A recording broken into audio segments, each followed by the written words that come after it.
예, 우리 355페이지 맨 밑에 보면 이제 에스겔서 18장에 보면 이제 저마다 자기 죄로 죽는다 이렇게 되어 있는데, 가문의 저주를 끊어라라는 말은 참된 말인가? 예, 이런 질문이 돼 있죠. 그래서 그 다음 페이지에 보면은 이제 출애굽기 20장 5절에 보면은 그런 말씀이 나와요. 아비의 죄에 대한 벌이 자손 3, 4대까지 미친다. 예, 이런 말씀이 있거든요. 그래서 이 말씀에 비슷한 내용이 에스겔서에서도 나오는데, 그래서 에스겔서 18장에 보면은 이렇게 말씀하죠. 아버지가 신포도주를 먹음으로 그의 아들이 이가 시다고 하면 어찌 됨이냐, 이런 말씀이 나옵니다. 그러니까 아빠가 신포도를 먹었는데 아들이 이가 시다고, 이게 무슨 말인가 하면은 이제 부모의 죄가 자녀에게로 그대로 이 저주가 내려가는 건가? 여러분 어떻게 생각하세요? 나의 죄가 저주가 자녀한테 내려간다고 생각하세요? 아니라고 생각하세요? 예, 그렇죠. 이 출애굽 20장 5절에 이 말씀 3, 4대까지 미친다, 이 말은 죄가 저주가 내려간다라는 게 아니라, 과거의 어떤 단체에서는 이거를 저주가 이렇게 가계를 통해서 흘러 내려간다, 그래서 저주를 끊어야 된다, 뭐 이렇게 주장하는 그런 단체가 있었어요. 근데 저주가 내려가는 게 아니라 영향력을 말하는 겁니다. 이 부모의 영향력이 3, 4대까지 이렇게 내려갈 수 있습니다. 근데 이 안 좋은 저주는 3, 4대까지 갔지만, 근데 하나님의 은혜는 몇 대가 간다라고 성경이 말하고 있는가 하면은 1000대가 간다고 그럽니다. 그렇죠? 나쁜 건 3, 4대지만 하나님의 축복은 1000대가 간다고 말할 정도로 영향력을 말하는 거지, 저주가 흘러간다라는 말을 하는 게 아닙니다. 근데 이제 이야기를 왜 했는가 하면은 이 이스라엘 백성들이 포로로, 나라가 망해서 포로로 끌려왔잖아요. 그렇죠? 누구 때문이라는 거예요? 누구 탓하는 거예요? 조상 탓하는 거예요. 우리 부모들 때문에 우리가 이렇게 됐다. 우리 조상들 때문에 우리가 이렇게 끌려왔다. 근데 하나님이 뭐라고 말씀하는가 하면은 아버지가 신포도주를 먹으므로 너희가 이가 식었다고 말하는 건 어찌 됨이냐. 그 말은 뭐냐면 너희 조상과 너희 부모 때문이 아니라 너희의 죄악 때문이다. 그렇게 말을 하고 있는 겁니다. 그렇기 때문에 우리가 하박국서를 떠올리면은, 하박국서의 말씀에 보면은 참 세상이 패역하고 하나님께서 보면 어떻게 악의 도구를 들어서 쓰시는 것 같고 죄인들이 더 형통하는 것 같고, 그러는 가운데서도 하박국이 우리에게 말하는 건 뭐냐면, 남들이 어떻게 되고 있느냐가 중요한 것이 아니라 너가 중요하다. 너 개인의 신앙이 중요하다. 그렇죠? 그 가운데서도, 그렇죠? 너는 말씀을 기록해서 달려가면서도 볼 수 있고, 오직 의인은 믿음으로 말미암아 살아야 돼.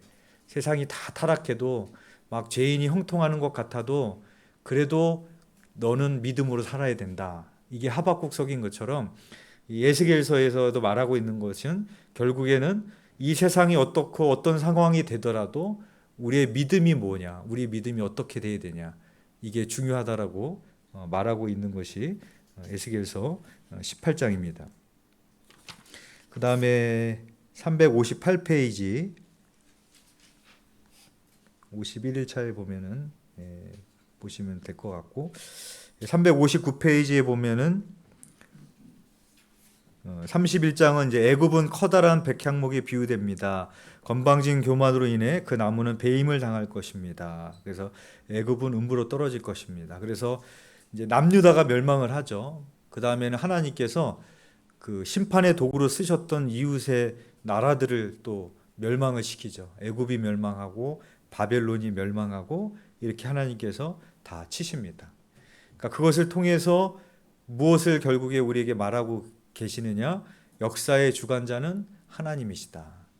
바벨론 왕이 세상을 주관하는 게 아니라, 페르시아 왕이 세상을 주관하는 것이 아니라 하나님이 역사를 주관하고 계신다. 그렇게 말하는 겁니다. 그래서 다니엘이 봤던 그 신상에서 나오는 것처럼, 그렇죠? 여러 제국들이 순차적으로 일어날 것에 대해서 다니엘이 말하잖아요, 그렇죠? 그 꿈을 해석할 때 그 꿈을 꾼 사람은, 그러니까 느부갓네살 왕은 뭐냐면 세상의 왕의 대표입니다.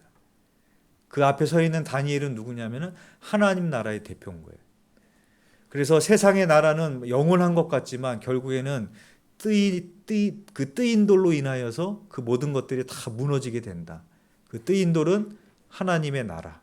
그죠? 그 하나님의 나라의 왕은 인자, 예수 그리스도. 사람의 아들로 오셨지만 인간이자 하나님이신 예수 그리스도가 우리의 왕이시다. 그러므로 우리는 하나님의 나라가 멸망한 것처럼 보이지만 하나님의 나라만 영원하다. 그러니 너희들은 어떤 나라를 보고 살 거냐? 어떤 나라의 백성으로 살 거냐? 어떤 왕을 섬기고 살 거냐? 이걸 우리들에게 말하고 있는 것이 바로 포로기 시대의 성경이 되어지는 겁니다. 그다음에 그래서 밑에 3차 포로 보면은 이제 시드기야가 눈이 뽑히고 이제 바벨론의 포로로 끌려가게 되죠. 성전은 불태워지고 성벽은 허물어지고 3차 포로로 시드기야가 끌려가면서 남유다가 멸망을 하게 되고 이제 포로 시대가 시작이 되면서 이런 상황 속에서 이 예레미야는 눈물을 흘릴 수밖에 없었죠. 그렇죠? 내 민족의 타락으로 인해서 죄악으로 인해서 멸망하는 그를 볼 수밖에 없었던 그런 예레미야는 눈물을 흘릴 수밖에 없었고 그래서 그 눈물의 기록을 담은 것이 바로 예레미야 애가가 되는 겁니다. 그 다음에 360페이지에 보면은 이제 뭐 4대 선지서 비교표가 있는데 이건 한번 비교해서 보시고 특별히 다니엘이 참 얼마나 대단한 사람인가를 우리가 볼 수 있는 게 그 사역 당시의 통치자 이렇게 쭉 나오죠. 그죠? 그러면 이 다니엘은 두 개의 제국을 거칩니다. 바벨론, 바사. 그리고 한 왕 밑에서만 총리로 일한 게 아니라 여러 왕 밑에서 고관으로 일했습니다. 그러니까 제국이 두 개의 제국에서 한 왕조가 아니라 여러 왕조. 왕이 바뀌었는데도 거기 서서 계속 총리의 역할을 하면서 했다라는 게 얼마나 지혜롭고 얼마나 대단한 사람이었는지를 우리가 볼 수 있죠. 그렇죠? 왕만 바뀌어도 신하가 바뀌잖아요. 그렇죠? 근데 나라가 바뀌었는데 왕이 바뀌었는데도 계속해서 총리로 쓰임을 받았다라는 것은 대단한 사람이라는 것을 볼 수 있고요. 이 다니엘하고 참 유사한 사람이 요셉이죠. 그렇죠? 요셉도 그 당시에 제국인 애굽의 바로의 꿈을 해석해줘서 총리가 되잖아요. 그렇죠? 다니엘도 그렇죠? 그 당시에 제국의 왕인 느부갓네살의 꿈을 해석해주고 총리가 되는 그런 유사한 점이 있습니다. 근데 약간 다른 점이 뭐냐면은 요셉은 꿈의 이야기를 듣고 해석하지만 다니엘은 꿈도 듣지 않고 해석을 합니다. 꿈도 안 말해주고 너 해석 못하면 내가 다 거름더미로 만들고 내가 다 죽여버리겠다고. 근데도 해석을 한 사람이 다니엘입니다. 하나님께서 환상 가운데 다 보여주시고 말씀해 주신 거죠. 그래서 이 다니엘이 우리가 잘 아는 것처럼 사자굴에 들어가죠. 사자굴에 들어가는 때 나이가 언제인 줄 아세요? 노년의 때 들어간 겁니다. 다사왕 때, 페르시아 때. 그래서 65세에서 80세 정도로 보고 있어요. 다니엘이 바벨론 시대에 포로로 끌려가서 뜻을 정했잖아요. 그렇죠? 뜻을 정했는데 뜻을 정한 게 언제까지 간 거예요? 노년이 돼서 나라가 바뀌고 페르시아가 왕이 된 그 시대에 노년이 돼서도 뜻이 변하지가 않은 거예요. 굽히지 않고 그렇죠?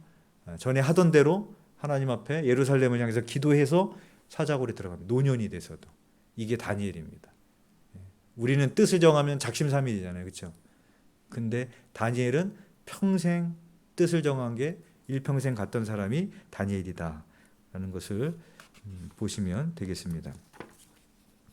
그 다음에 362페이지에 보면 예레미야 애가, 그래서 아까 말씀을 드린 것처럼 예레미야가 이 멸망하는 이 나라를 보면서 슬픔의 시를 쓴 것이 예레미야 애가고요. 5편의 시가 구성이 되어져 있습니다. 슬픔의 시가 되어 있고 핵심 구절은 옆에 보면 1장 1절에 슬프다 이성이여 전에는 사람들이 많더니 이제는 어찌 그리 적막하게 앉았는고 전에는 열국 중에 크던 자가 이제는 과부같이 되었고 전에는 열방 중에 공주였던 자가 이제는 강제 노동을 하는 자가 되었도다가 핵심 구절이 됩니다. 뭐 우리나라로 말하자면은 우리나라도 나라를 빼앗긴 경험이 있기 때문에 그렇죠. 그 시대에 뭐 윤동주라든지 많은 시인들이 그 슬픔에 나라를 잃은 슬픔에 시를 많이 썼는데 그런 시라고 볼 수 있겠죠. 그래서 뭐 맨 밑에 보면은 이 5편의 눈물 젖은 시인데 참상이란 눈물 없이는 볼 수 없는 것이었습니다. 이 예레미야 눈물을 통해서 그래서 우리는 뭘 볼 수 있는가 하면 하나님의 눈물을 볼 수 있고 하나님의 마음을 볼 수 있습니다. 그러니까 예레미야 예가는 예레미야라는 선지자라는 한 사람의 눈물만을 말하는 것이 아니라 하나님의 눈물을 말하고 있는 거예요. 당신의 백성들이 저렇게 패망한 그렇게 할 수밖에 없는 하나님의 마음을 느낄 수 있는 것이 예레미야 예가입니다. 그 다음에 그 밑에 보면 이제 뭐 에스겔서 33장 21절에서 33절에 보면은 이제 남유다가 멸망하게 되어지는 것이 에스겔에까지 전해지는데 4개월 정도가 걸렸다라는 거죠. 당시는 수단은 이제 도보밖에 없으니까 그래서 4개월 정도 걸려서 이제 에스겔이 이제 12월이 되었을 때 그 소식을 멸망의 소식을 듣게 되면서 바벨론 포로로에 있는 자들을 향해서 회복의 메시지를 전하게 됩니다. 근데 그가 전하는 회복은 무조건의 회복이 아니라 지금이라도 회개해야 된다. 돌이켜야 된다. 그래야 하나님께서 우리를 회복시켜 주실 거다라는 회복의 메시지를 전하게 됩니다. 그 다음에 에스겔서 25장에서 28장까지는 주변 나라에 대한 심판에 대한 말씀이 나옵니다. 암논, 모압, 에돔, 블레셋에 대한 말씀이 나오고 여기에 나오는 나라 중에서 한 나라 그 나라에 대한 심판을 예언한 책이 바로 오바댜서죠. 어딘가 하면은 에돔. 그래서 그 다음 장 넘겨보시면 오바댜서. 아까 제가 말씀드린 것처럼 이 시대는 두 시대로 본다고 그랬죠. 여기 교재에서는 포로기로 봤기 때문에 여기에 기록되어 있습니다. 그래서 에돔에 대한 멸망에 대한 예언인데 그 핵심 단어에 보면 이 에돔은 에서의 후예들입니다. 그렇게 되어 있습니다. 그래서 에돔은 에서의 후예들이거든요. 그러니까 이 에서는 이스라엘의 형제잖아요. 그렇죠? 그런데 형제를 돕지 않은 것에 대해서 하나님께서 심판하시는 내용을 담고 있는 것이 오바댜서입니다. 그래서 선한 사마리아인의 비유처럼 하나님께서 우리를 보실 때 정말로 힘들고 어려움에 빠진 사람들을 봤을 때 그거를 방관하고 그거를 그냥 방관하였을 때 그것이 수수방관의 죄가 될 수 있다라는 것이죠. 그렇죠. 누군가를 꼭 강도짓을 하진 않더라도 강도 만난 사람을 그냥 외면하는 것도 그렇죠. 그것도 하나님이 보시기에는 죄로 볼 수 있는. 그래서 그것에 대해서 심판하는. 그래서 성경에서 딱 한 장으로만 기록되어 있는 책입니다. 그래서 여호람 통치 때로 보는 게 있고 예루살렘 멸망 이후로 그렇게 보기도 합니다. 그 다음에 366페이지 포로로 잡혀간 하나님의 백성을 향하여 회복을 약속하신 하나님. 그래서 시편 137편에 그 배경이 바로 이 포로 바벨론 포로 배경의 시입니다. 그래서 이 시가 뭐냐면은 그 팝송도 있어요. 그렇죠? 우리가 이 팝송을 어떻게 부르는가 하면 다들 이불 개고 밥 먹어. 그 팝송 알죠? 다들 이불 개고 밥 먹어. 그게 리버스 오브 바벨론인데 남기 장로님이 소혜한테 부탁을 했다고 그러던데 그렇죠? 성탄 때 이걸 가지고 율동을 하시겠다고 준비를 하고 계십니다. 그래서 이스라엘이 그렇죠? 포로로 끌려가서 그래서 우리는 강가에 앉아 있었고, 예, 우리는 시온을 생각하면서 울었어요. 뭐 이런 가사인데 시편 137편이 바로 그런 배경에서 쓰여진 시편입니다. 그 다음에 367페이지에 보면은 이제는 회복에 대한 그런 말씀이 나옵니다. 그래서 특별히 37장에 보면은 마른 뼈를 살리시는 그런 하나님의 예언이 나오죠. 그죠? 골짜기에 마른 뼈들이 가득한데 하나님께서 에스겔에게 이것이 살아날 수 있겠느냐 물어보시고 생기를 불어넣으시니까 그렇죠. 살까지 덮여지고 뭐 힘줄이 생겨나고 뼈들이 맞춰지기 시작해서 하나님의 군대로 세워지는 그런 환상을 보여줍니다. 여기서 생기가 메마른 뼈에 생기를 불어넣는다라는 것은 하나님이 인간을 창조하실 때 그렇죠. 흙으로 빚으시고 코에 생기를 불어넣었더니 생명이 된지라 라고 말하고 있는데 이들을 회복시키는 과정에도 보면은 이 메마른 뼈에 생기를 불어넣으심으로 회복시키는 그런 내용입니다. 그래서 강아지들이 사죽을 못 쓰는 게 뼈거든요. 그래서 뼈를 갖고 놀 때는 주인도 오면은 으르렁거립니다. 그 정도로 좋아하는 뼈인데 이 강아지가 그렇게 좋아하는 뼈인데도 어느 순간부터는 관심을 안 기울이는 때가 있어요. 언제냐면은 메마른 뼈. 빨아먹다가 아주 그냥 나무 토막처럼 생기가 하나도 없는 그런 상태가 되면 이제는 개들조차도 관심을 안 기울이는 게 메마른 뼈입니다. 그러니까 메마른 뼈는 한마디로 말한다면은 소망이 하나도 없는 거죠. 그죠? 메마른 뼈가 다시 살아난다는 것은 불가능한 일이죠. 근데 하나님께서는 그 불가능한 상태에서도 회복을 시키시는 생기를 불어넣으시고 우리에게 성령을 주셔서 회복시키시는 하나님이시다라는 것을 말씀하는 내용이 이제 37장에 나옵니다.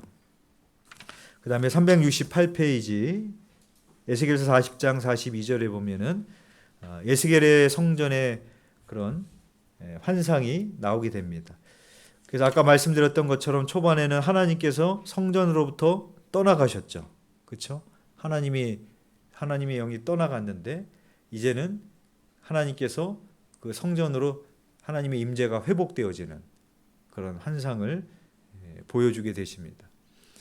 그래서 이제 에스겔에서 나오는 성전에 대한 회복에 대한 말씀 중에 그런 게 있죠. 성전을 보니까 성전 문지방부터 물이 차오르기 시작해서 그렇죠? 발목에 차기 시작하고 무릎, 허리, 나중에는 헤엄쳐 다녀야 될 강이 되더라.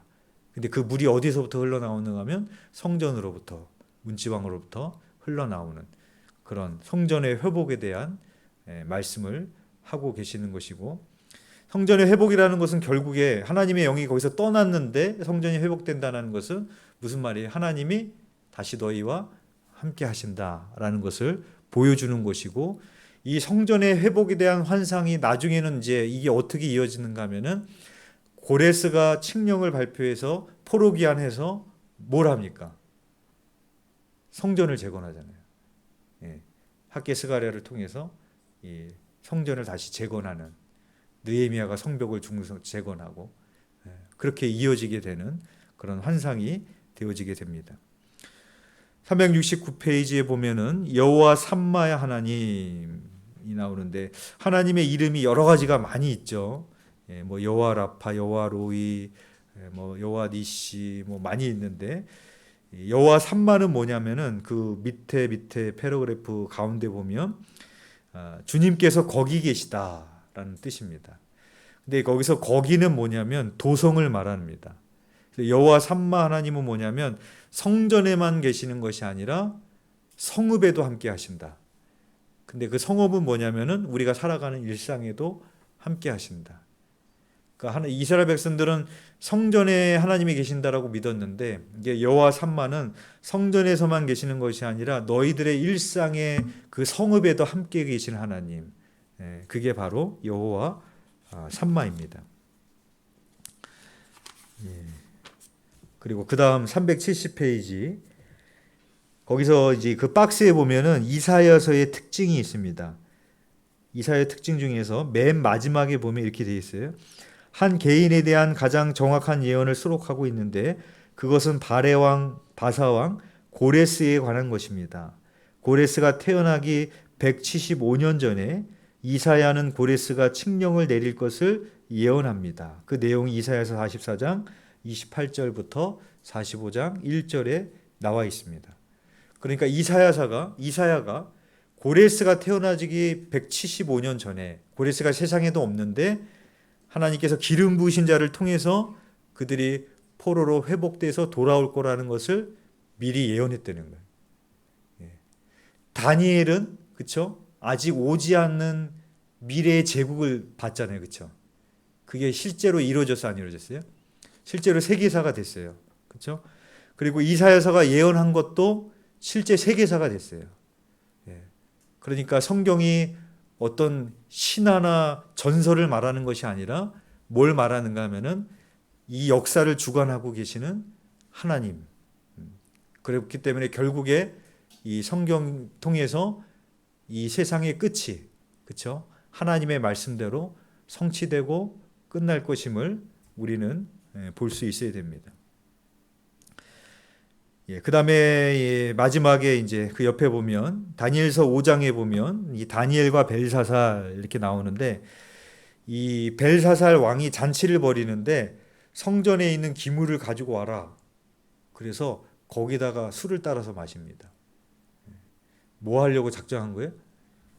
죽으려고 작정한 거지. 그래가지고 어떤 환상이 보이는가 하면은 그 잔치에서 한 손이 나타나는데 벽에다가 메네 메네 데겔 우바르시이라는 글씨를 씁니다. 근데 이게 무슨 뜻인가 하면은 그 밑에 보면 뜻이 나오죠. 메네는 세다, 데겔은 달다, 그리고 베레스는 나누다, 이런 측정의 의미가 있는데 이걸 종합해 보면 어떤 뜻인가 하면은 함량미달 이런 뜻입니다.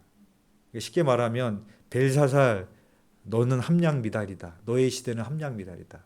무슨 말이냐? 너의 시대는 끝났다. 이리고 나누다라는 뜻이 있는 것처럼 이제 너의 나라가 바사에게 나눠질 것이다 라는 예언을 한 것이 이 다니엘서 5장에 나오고, 실제로 그렇죠, 이 나라는 망하고 바사에게 나눠지게 되는 것을, 메대 바사 제국이 시작되게 되는 것을 볼 수 있습니다. 여기까지 우리가 한 주간 또 포로 시대 하나님의 말씀을 읽으면서 또 한 주간도 하나님의 말씀과 동행하시는 한 주간 되시기를 주님의 이름으로 축복합니다. 이번 한 주간 노승미 지사님 수고해 주시고요. 제가 기도하고 마치겠습니다. 좋으신 하나님 아버지, 또 우리들에게 귀한 은혜의 자리로 인도하여 주시고 또 하나님의 말씀을 배우며 또 날마다 하나님의 말씀을 묵상하게 하시니 감사를 드립니다. 특별히 이번 한 주간 나라의 멸망을 보며 포로 시대의 말씀을 우리가 읽습니다.